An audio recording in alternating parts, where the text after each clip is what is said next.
Hey guys, welcome back to another episode of Adoptee Talk. How y'all doing? Y'all doing good? All right. First of all, before we get started, I just want to say Happy National Adoption Awareness Month. For those of you who don't know, uh, ever since 1995, when Bill Clinton signed this into law or whatever the fuck they do to make things a month, November was named National Adoption Awareness Month, and it was originally started to raise awareness for the need to adopt. Which leads me into this video. I've gotten a lot of requests from both parents and TRAs to do some more stuff that's kind of more focused on helping younger TRAs. And originally that's why I started this channel, was to help other adoptees. But then I realized I got so focused on like trying to tell parents to get their shit together that I've kind of been neglecting my fellow adoptees. I'm so sorry. So I'm trying to get back on track with that. With this video, this has been a highly requested topic that I cover from both parents and other transracial adoptees, which is how to reconnect with your culture. For adoptees, you probably already know what I'm talking about. For those of you who don't understand what the fuck I'm talking about, reconnecting with your culture is something that pretty much every transracial adoptee has to go through. So when you're raised in a white family as a person of color, most of the time you are not around your culture, right? You're basically quote unquote raised white. For me, obviously I'm black. I was raised in a white family, not only in a white family, but in a predominantly white city, predominantly white schools, predominantly white churches. I literally did not meet another black person that was not related to me until like 8th grade, 7th or 8th grade, and really until high school, like when I actually started meeting people and like becoming friends with them. So like literally half my life I had no contact with other black people. And so then when I got to this middle school, high school age and started like actually interacting with black people, I was quickly reminded by those black people that I don't know anything about being black or the black quote unquote experience or what should be the black experience, right? Because I wasn't raised around that. I have had no access to my culture or anything that you should have access to in order to be black. So a lot of TRAs get stuck in this kind of limbo and none of them really reconnect with their culture because on one hand, you have white people who don't like you because you're a person of color, period, right? And then you spend your whole life trying to reconnect with your people only to get there and then your people don't like you either because you don't fit this stereotypical mold of what you should be, which is a whole video for another day because there's not one way to be black or Asian or whatever it is. Black people who don't like rap music and watch anime or whatever, whatever it is just as black as you niggas who listen to Tupac 24/7. Because how are you supposed to reconnect with them, right? If your own people aren't willing to kind of show you the ropes or let you immerse yourself into that experience, then how are you supposed to connect with them? It's not easy. What I wanted to do today is share how I reconnected with my culture because for me, I came across all those roadblocks. But I'm stubborn. So as soon as I hit those roadblocks, I was like, okay, well, fuck y'all and fuck y'all. I'm just do by myself because all y'all are bitches and I want to reconnect with my black culture because it's a part of my identity that I want to connect with and it's something that I need to connect with. So I'll just do it by myself. Before I even get into my suggestions, I want to just talk a little bit about reconnecting with your culture because I feel like a lot of us get kind of hung up on reconnecting with our culture in like a historical or academic way. And I don't really believe that's what reconnecting with your culture means. Yes, those things are important, like learning the history and learning the cultural roots and values. All that stuff is important. But let's be real, I can open up a history book and learn the origins of any culture on this planet. Maybe even better than that actual culture, like as far as facts go.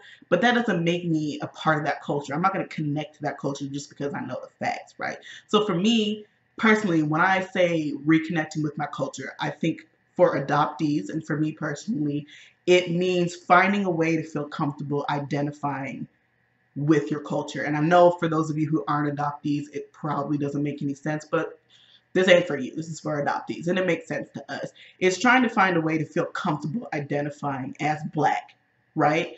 Because this whole time you've been trying to connect with your culture, but it's not there. So like for me, honestly, I felt really weird identifying as black for a long time because I didn't know anything about quote unquote being black, right? I didn't know this experience. All I knew was I'm black technically, but I've never really been immersed in the black experience. So it was really awkward for me to identify as a black woman until I really started to reconnect with my culture. And that to me is what reconnecting is finding a way for you to feel comfortable identifying within your birth culture. Now that I got that out of the way, I know that our attention spans are like at this, right? People can't even read a whole headline these days, but reading is honestly one of the best places that you can start. And like I said before, it doesn't even necessarily have to be like historical books. I started with fiction. I started with short stories and poems. So my first introduction to Black literature was in high school English. One of the first assignments that we were supposed to read was Alice Walker's, I think it's called The Flower. It's one of her short stories. And that was the first time I was like introduced. I was like, oh my God, there's like Black people that write books, bitch. What? This is lit. And then later in that year, we read The Color Purple, which from those two things just made me like look up every single Alice Walker book and short story. And I was like, I'm going to read the fuck out of this. And she was my introduction to Black literature. And from her, I also got into Maya Angelou, who's to this day is one of my favorite authors on the planet. And, you know, that's kind of where I started. From there, it was like Black literature. And I just picked up like every book that I could possibly find written by Black people. I also read a lot of historical stuff. I read a lot of like MLK stuff, Angela Davis and stuff. All that stuff is fun too. But for me personally, I just enjoy reading fiction and science fiction and fantasy and all that stuff. Which another author that I got into was Octavia Butler, who her book Kindred is still to this day one of my favorite books on the entire planet. If you have not read it, girl, that shit is lit. It's so fucking good. It's like a time travel / slavery thing, bitch. It's so lit. It's, whoo, girl, you gotta read it. For somebody, for me, who I just enjoy reading, it was a really great and just a natural way for me to reconnect with my people at my own pace. Because I could read what I wanted. I could read however much I wanted. If I needed to stop and be like, well, bitch, this is a lot, I could just put the book down and walk away, right? So I feel like reading books or really any type of media, you can start with films. If you don't like to read, there's a lot of everything's like on book on tape now. You can get Audible. There's a lot of books, articles. If you need something shorter, there's so much literature out there that you can read. And again, it doesn't even need to be like, this is what happened in 1492. You don't need to, it's like that stuff is important, but you can read that shit later. Like for me, it's just more important for you to start being comfortable in your own skin as a person of color. Let's be real, there's Black people raised in Black families who don't know shit about American or Black history. So I feel like that's just not the top priority for adoptees. It's just have fun. Like, have fun. Just this reconnection journey should be fun for you. So the next thing is kind of more geared towards you that are like entering college. Although some high schools are starting to get more inclusive about this stuff now. But getting involved on campus. So I would say entering community college is like really the time that I started coming into my own as a Black woman. So the thing about the school is my community college, shout out to SPSC, bitch, how you doing? Say on Prevail, Clippers in the house, bitch. Is they have a diversity and equity center. Basically what it is it's an office that is dedicated to supporting minorities on campus, whether it be racial minorities, gender, sexual orientation, religion, whatever it is. They're basically, their office is there to provide a safe place for you and support you in whatever it is that you need. Mentorship, if you need help with studies, just whatever it is. Basically just a space for you to come and feel like you can get shit off your chest. And that's what it did for me. First of all, I was very stubborn about going. I was like, okay, bitch, relax. The director of the program convinced me to come in there. It was the first time that I was around people of color, of all colors. It wasn't just Black people, in fact. But it was the first time that I was around other people of color that got it. Right? We're all in Olympia, Washington. We all have been raised in this very white place, and we're all going to the school that's very white. And it was the first time that I didn't have to like explain my experience as a Black person. Like I could just go in there and be like, bitch, you know, this teacher just looked at me when he started talking about slaves, and they'd be this like, girl, like for real, girl. Like it was like I didn't have to explain why that was uncomfortable or why that was bullshit or why I didn't have to explain or defend my experience to people. It was the first time that I was like, wow, we all have the same experiences and I'm not like going crazy because we're all dealing with the same shit. And so from there, I started getting really involved. So once I got getting comfortable in my own experiences and feeling like I wasn't the only person on the planet dealing with this, I was able to like started getting involved, and they provided a lot of educational programs, and this is where I started learning about like race and racism as like as a social construct, and all these histories and these experiences and all these things. And from there I was like, oh wow, this is all making sense. Like it was like all of the puzzle pieces that you have as an adoptee. Like, you know, there's always these puzzle pieces, and I feel like you never really get them put together. And it was like, that was my moment that I was like, wow, 2 and 2 is starting to equal 4 now. Like all the shit, all the questions that I had was finally like, whoosh, it all made sense now. And so once I got that out of the way, I was like, we about to fuck shit up. So I got involved in like student senate, and I was the senator for diversity and equity. I started challenging like curriculums and the programs and the administration board and the president's board, like all this stuff. I was just like, bitch, we about to take this. And I really encourage you guys to take advantage of whatever college campus programs you have, because there's a thing, you pay a student activities fee with your tuition. What that means is that there's a part of your tuition that goes to funding all of like the student clubs and the student things.